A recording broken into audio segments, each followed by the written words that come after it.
Então vamos lá, gente, terminar aí a matéria de ética, né? Agora falta bem pouco. Nós iremos falar agora do artigo 48, prestar assistência de enfermagem, promovendo a qualidade de vida à pessoa, à família, no processo do nascer, viver, morrer e no luto. Então, independente do ciclo vital dessa pessoa, eu devo prestar assistência de enfermagem com qualidade. Essa é a minha obrigação enquanto profissional da área da saúde. Parágrafo único. Nos casos de doenças graves, incuráveis e terminais, com risco iminente de morte, em consonância com a equipe multiprofissional, oferecer todos os cuidados paliativos disponíveis para assegurar o conforto físico, psíquico, social e espiritual, respeitando a vontade da pessoa ou de seu representante legal. Então, o paciente, mesmo estando diante, né, de uma doença incurável, não tem mais jeito, não tem mais o que fazer, não existe mais nenhum tratamento que possa melhorar esse paciente, em consonância, né, de acordo com toda a equipe multiprofissional que atende esse paciente, nós devemos oferecer os cuidados paliativos. Né? Os cuidados paliativos são cuidados recebidos pelo paciente para que ele tenha uma boa qualidade de vida, mesmo nesse período de transição para a morte. Por exemplo, o paciente está agonizando na sua frente, está com muita dor, você não vai fazer nada? Não, você vai fazer uma medicação para dor, né? Se o paciente estiver com falta de ar, oferecer oxigênio, né? Instalar um catéter de O2, entubar o paciente, às vezes é necessário até sedar o paciente. Então, isso são cuidados paliativos, não deixar a pessoa agonizando na sua frente e você não fazer nada, né? Artigo 49. Disponibilizar assistência de enfermagem à coletividade em casos de emergência, epidemia, catástrofe, desastre, sem pleitear vantagens pessoais quando convocado. Então, se, por exemplo, o governo ele anuncia uma situação de emergência, nós, todos os profissionais da saúde, médico, enfermeiro, fisioterapeuta, nutricionista, todos temos a obrigação de disponibilizar os nossos serviços. Artigo 50. Assegurar a prática multiprofissional mediante consentimento prévio do paciente, representante ou responsável legal ou decisão judicial. Para eu cuidar de alguém, eu preciso da autorização dessa pessoa, eu não posso forçar o cuidado. Se o paciente se nega a ter um atendimento pela enfermeira Patrícia, eu simplesmente vou deixar que outra pessoa atenda essa pessoa, tá?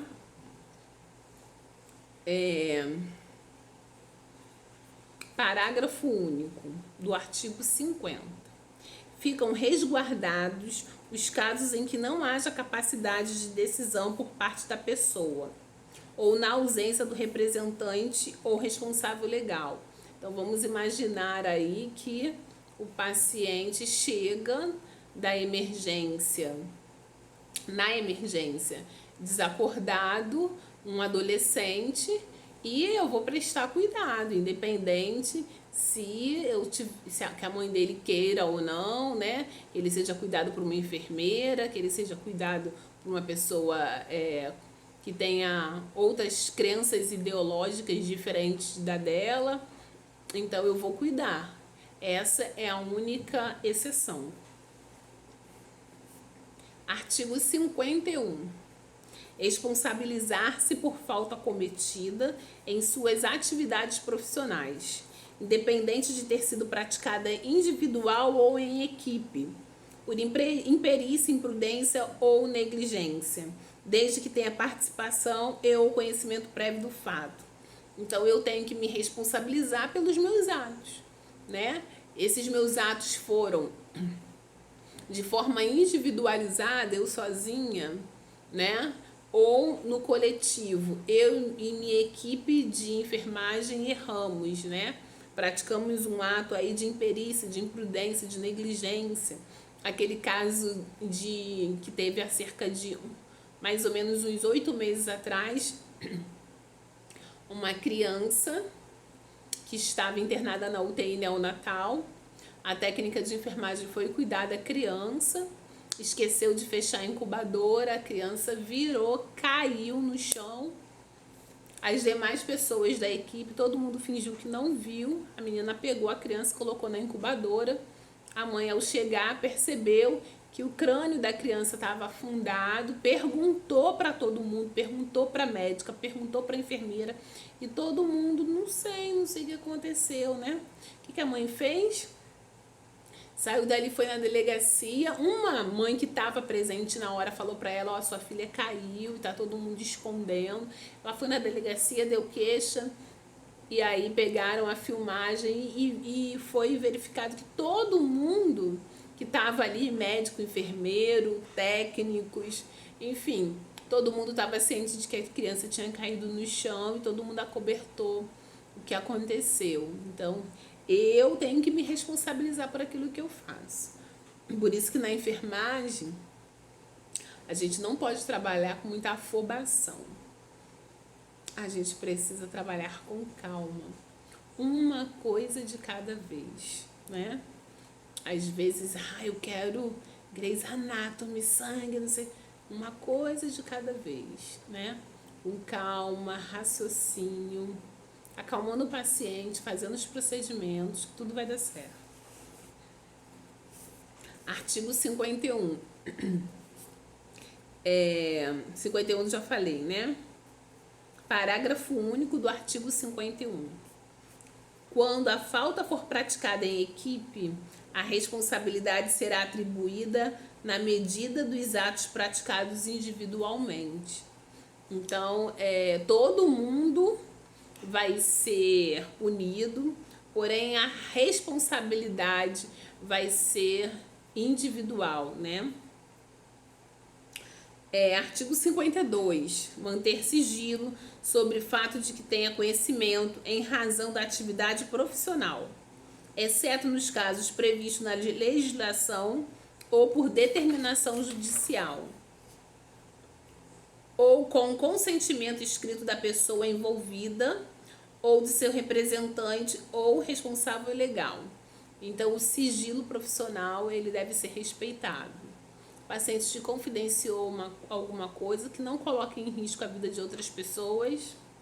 Eu tive um caso de um conhecido, ele é amigo do meu marido, e ele ligou para o meu marido pedindo para falar comigo.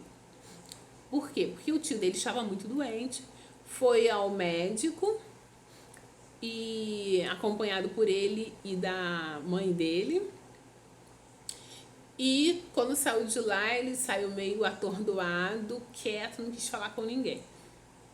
Esse amigo do meu esposo, juntamente com sua mãe, voltou ao consultório do médico no dia seguinte e queria saber o que tinha acontecido, o que ele tinha. E o médico falou que não ia contar, que ele que deveria, que ele teria que tomar a decisão se ele quisesse contar ou não para a família, que o médico jamais poderia quebrar esse sigilo, né? Pois bem,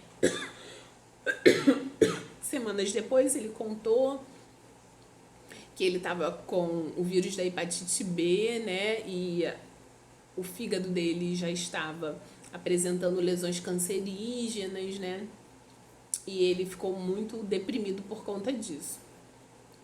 Mas é o paciente que tem que contar. E a gente, quanto profissional de saúde, tem que, guardar a informação. Claro que, se fosse uma questão onde o paciente, essa informação ia colocar em risco a vida de outras pessoas, aí é diferente. Então, vamos lá. No artigo 52, nós temos 5 incisos. permanece o dever mesmo quando o fato seja de conhecimento público e em caso de falecimento da pessoa envolvida. Então, se a pessoa morrer, eu tenho que abrir a boca e falar? Não, permaneça em sigilo, tá? Ou, por exemplo, vamos imaginar que você está prestando assistência a uma pessoa que é famosa, que é da mídia, e aí você olha lá o prontuário desse paciente e vê que essa pessoa é portador de alguma doença, morreu por overdose, você tem que sair abrindo a boca e falando? Não, você tem que calar, mesmo que seja de conhecimento público, todo mundo sabe, você não pode ficar por aí falando, né? Inciso 2. O fato sigiloso deverá ser revelado em suas situações de ameaça à vida e à dignidade na defesa própria ou em atividade multiprofissional quando necessário a prestação da assistência. Se eu tenho essa informação, eu tenho que divulgar essa informação para quem trabalha comigo, né, para o médico, para a enfermeira, né, para nutricionista, para o fisioterapeuta. Então, é uma informação que eu tenho que compartilhar com quem presta assistência a esse paciente. Inciso 4, né? 3. O profissional de enfermagem, intimado como testemunha, deverá comparecer perante a autoridade e, se for o caso, declarar suas razões éticas para a manutenção do sigilo profissional. Então, por exemplo, se ele for convocado aí para uma audiência, ele diante do juiz, ele pode sim manter o sigilo, mas ele tem que fundamentar, né? Não, a informação que eu tenho, ela não vai de forma alguma contribuir aí para o andamento do processo, né? A pessoa, ela tem o direito de manter o sigilo dela profissional. Inciso 4. É obrigatória a comunicação externa para os órgãos de responsabilização criminal, independente de autorização de casos de violência contra crianças e adolescentes, idosos, pessoas incapacitadas ou sem condições de firmar consentimento. Então, se eu tenho a informação, por exemplo, que uma criança ela foi estuprada, eu tenho que quebrar esse sigilo e falar com o delegado, de falar com o investigador. Se eu sei de um caso de um idoso que sofre maus tratos, eu tenho que quebrar esse sigilo também, tá? E o inciso 5, a comunicação externa para os órgãos de responsabilização criminal em casos de violência doméstica e familiar contra a mulher adulta e capaz será devida.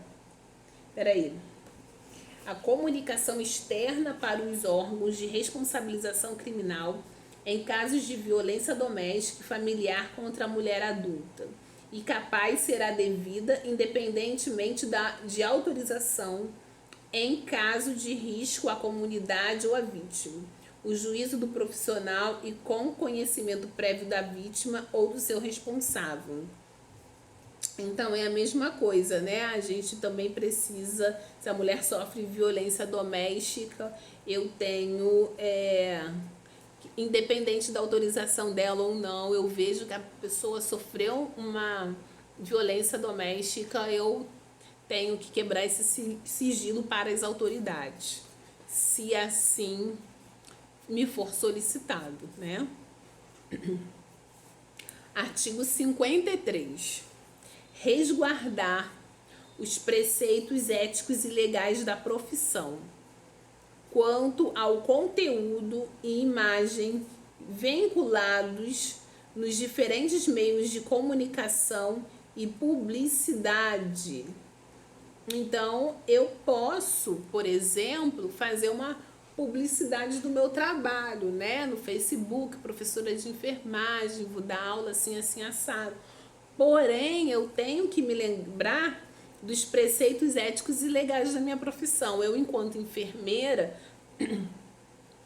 Não posso jamais, em tempo algum,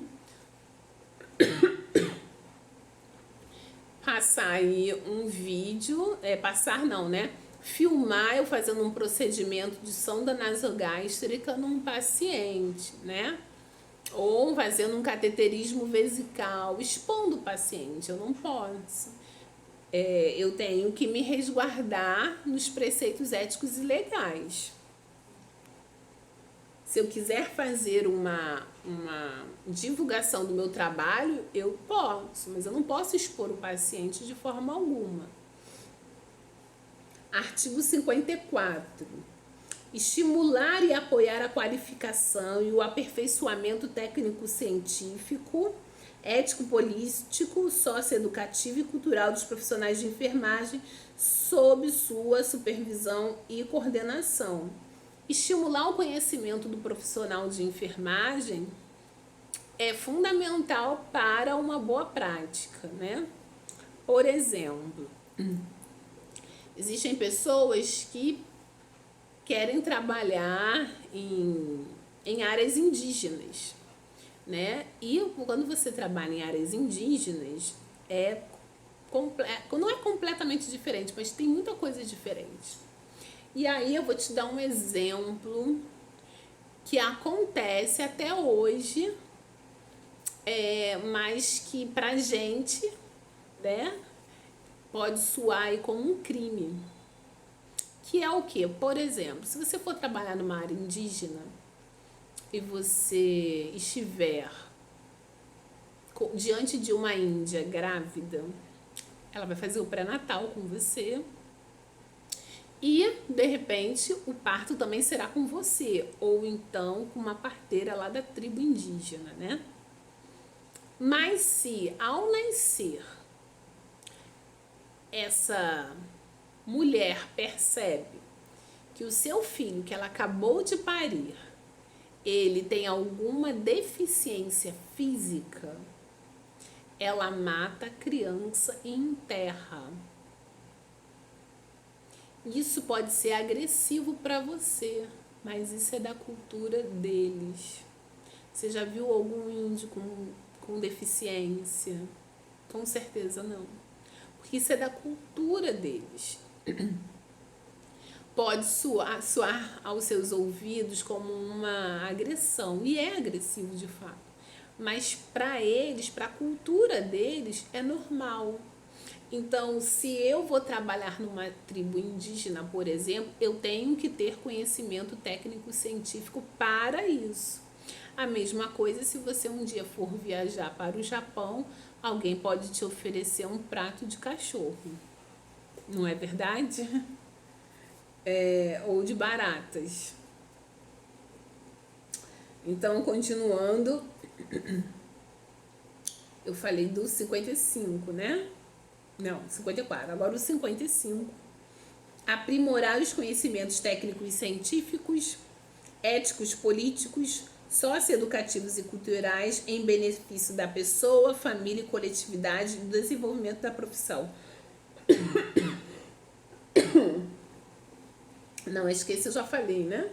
É quase que a mesma, não, é quase que a mesma coisa. É quase que a mesma coisa do 54. Nesse caso, o aprimoramento é em benefício da pessoa, do paciente, da família e da coletividade.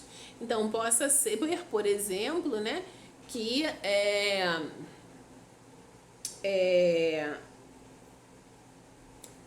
essa tribo indígena toda não tome vacina, né? Então, eu tenho que aprimorar meus conhecimentos para entender a cultura deles e não forçar que eles venham tomar algum tipo de vacina. Então, quando eu me disponho a trabalhar com uma população específica, né, com um paciente, com a família e com a coletividade, eu tenho que me inteirar nisso.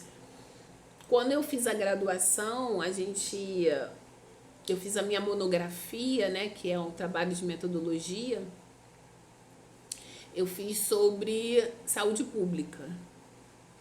E aí, qual era a minha pesquisa, né, científica? Era que os pacientes de uma comunidade em Duque de Caxias, porque eu estudei na Unigran Rio. Esses pacientes, eles recebiam toda a assistência do posto de saúde. Visita domiciliar, orientação, palestra, medicamentos. Porém, muitas pessoas não seguiam aquelas informações que recebiam dos profissionais da saúde. E o meu questionamento era o porquê.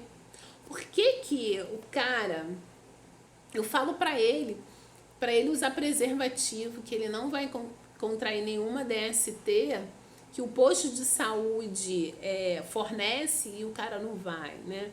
Por quê? E eu fui pesquisar isso dentro de vários núcleos familiares. E uma das respostas, né, era que a família não tinha recurso financeiro para realizar aquelas orientações que eram disponibilizadas para elas. Houveram outras respostas também, como, por exemplo, falta de interesse, falta de iniciativa, né? Porque, por exemplo, no caso dos anticoncepcionais fornecidos pela rede pública, às vezes a pessoa não tinha conhecimento de que ele era fornecido, ou então não tinha o interesse de ir lá, não tinha um compromisso. Mas a maioria das famílias em que eu pesquisei, a grande dificuldade era a adequação do recurso financeiro com as orientações que recebiam. Algumas pessoas, por exemplo, tinham episódios de diarreia, gastroenterite crônicos. Por quê? Porque eles não tinham o cuidado com a água ingerida, né? Moravam em comunidades que não tinham saneamento básico, aquela água suja, crianças menores de 2 anos com quadros de diarreia. Aí não tinha filtro, não tinha conhecimento de que se ferver a água ela vai ficar, ela pode até ficar com gosto diferente, mas você vai matar ali as bactérias, né? Ou então clorar a água, né? Colocar um cloro na água. Então eles não tinham esse tipo de conhecimento. Artigo 56. Estimular, apoiar, colaborar e promover o desenvolvimento de atividades de ensino, pesquisa e extensão devidamente aprovados nas instâncias deliberativas. Como eu falei para vocês, eu fiz o meu estudo da monografia dentro de uma comunidade em Duque de Caxias com um número específico de famílias, né? Hoje eu nem me lembro quantas foram. Mas, enfim, vamos supor, com 30 famílias. Mas para eu realizar esse estudo técnico-científico, eu preciso da autorização dessa família, eu preciso da autorização do posto, eu preciso da autorização da faculdade. Então, eu realizei esse trabalho, mas eu preciso da autorização por escrita de todos eles. Artigo 57. Cumprir a legislação vigente para a pesquisa e envolvendo os seres humanos, né? Existe uma legislação específica quando você faz algum trabalho técnico-científico relacionado a pessoas, você não pode expor a imagem da pessoa, você não pode dar nada que vá identificar essa pessoa como e-mail, fotografias, telefone. Você tem que colocar um outro nome, né? Você não pode expor de forma alguma. Você não pode expor essa pessoa à comunidade científica. Se essa pessoa ela tiver algum custo, por exemplo, uma passagem, né? Ela vai ter que vir no meu consultório para eu entrevistar ela para fazer meu trabalho de pesquisa. Ela vai vir, mas aí ela pegou ônibus, ela gastou dinheiro com lanche, então eu tenho que custear isso. Existe uma legislação para isso, tá?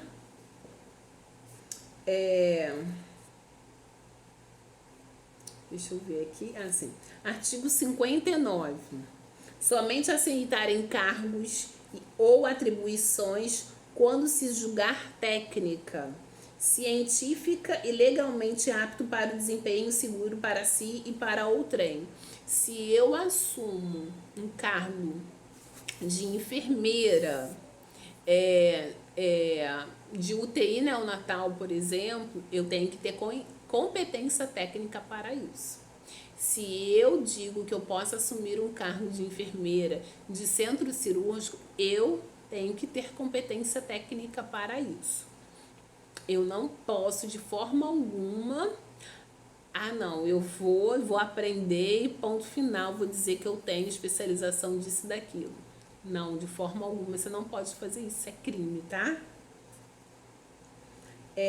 E o artigo 60, que vai ser o último desse vídeo, respeitar no exercício da profissão a legislação vigente relativa à preservação do meio ambiente e no gerenciamento de resíduos de serviços de saúde. Por exemplo, vou te dar um exemplo bem prático disso. Quando a gente trabalha em centro cirúrgico, em central de material e esterilização, ou até em consultórios que fazem exames de endoscopia, colonoscopia, nós manipulamos uma substância química chamada glutaraldeído ou ácido peracético, ortoformaldeído, existem vários, né? E são substâncias que não são biodegradáveis. Então, se eu uso uma substância dessa para esterilizar um endoscópio e depois da esterilização do endoscópio, eu pego essa substância e jogo no vaso ou na pia, eu estou contaminando o lençol freático de uma cidade inteira e as pessoas daquela região, elas podem estar expostas a doenças graves, como por exemplo o câncer. Então eu não posso fazer isso. Quando você trabalha com a área da saúde, você tem que ter em mente a preservação do meio ambiente. Então, se eu trabalho numa instituição num local, num consultório, aonde eu preciso de um descarte especial para esse tipo de material, eu tenho que ter essa consciência, né? Eu não posso simplesmente jogar ali na esquina. Aconteceu um caso há muitos anos atrás, eu acho que há mais de 30 anos atrás, que foi um caso do SESI 137. Em Goiânia, uma família achou num lixão tipo uma pedra, né? Muito brilhosa, muito bonita. E aquilo ali era césio, era uma substância altamente radioativa que matava as pessoas em pouquíssimo tempo, né? Uma instituição que trabalhava com esse tipo de material descartou assim no meio ambiente, né? No lixo comum, né? E essa família, que era catadora de lixo, colocou esse artigo dentro de casa porque era muito brilhoso, enfim. E aí o que aconteceu? As pessoas morreram, todas as pessoas que tiveram contato com o césio, e para vocês terem noção, o caixão ele era cimentado, porque era altamente radioativo. Eu até gostaria que vocês lessem sobre isso. É um caso de Goiânia. Mas é necessário, né, que o descarte ele seja realizado de forma correta. Imagina se você está trabalhando na área da saúde, na emergência, puncionando, fazendo medicação direto e todas as agulhas você jogar no lixo comum. A profissional da limpeza ela vai se furar, vai se contaminar. Isso é óbvio, né? Com alguma coisa ela vai se contaminar, vai se furar. Se não for ela, vai ser outro profissional. Vou fechar esse vídeo, que senão vai ficar muito grande.